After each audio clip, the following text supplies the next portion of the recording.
आप 12 ज्योतिर्लिंग का श्रवण कर रहे हैं। पहला ज्योतिर्लिंग श्री सोमनाथ। ये ज्योतिर्लिंग सोमनाथ नामक विश्व प्रसिद्ध मंदिर में स्थापित है।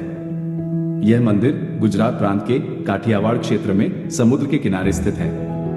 पहले यह क्षेत्र प्रभास क्षेत्र के नाम से जाना जाता था।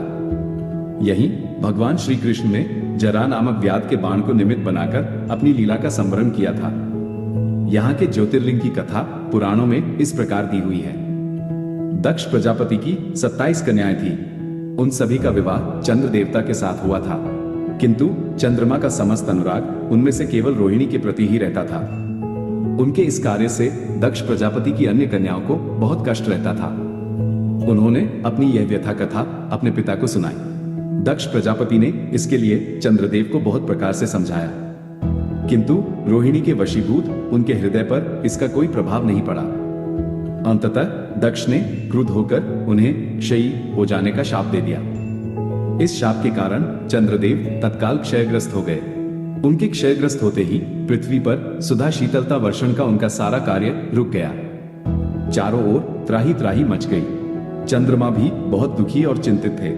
उनकी प्रार्थना सुनकर इंद्रादि देवता तथा वशिष्ठ आदि ऋषिगण उनके उद्धार के लिए पितामह ब्रह्मा जी के पास गए। सारी बातों को सुनकर ब्रह्मा जी ने कहा, चंद्रमा अपने शाप विमोचन के लिए अन्य देवों के साथ पवित्र प्रभास क्षेत्र में जाकर मृत्युंजय भगवान की आराधना करें। उनकी कृपा से अवश्य ही इनका शाप नष्ट हो जाएगा और ये रोग मुक्त हो जाएंगे।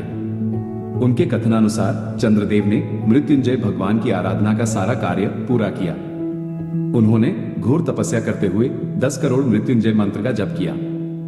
इससे प्रसन्न होकर मृत्युंजय भगवान शिव ने उन्हें अमरत्व का वर प्रदान किया।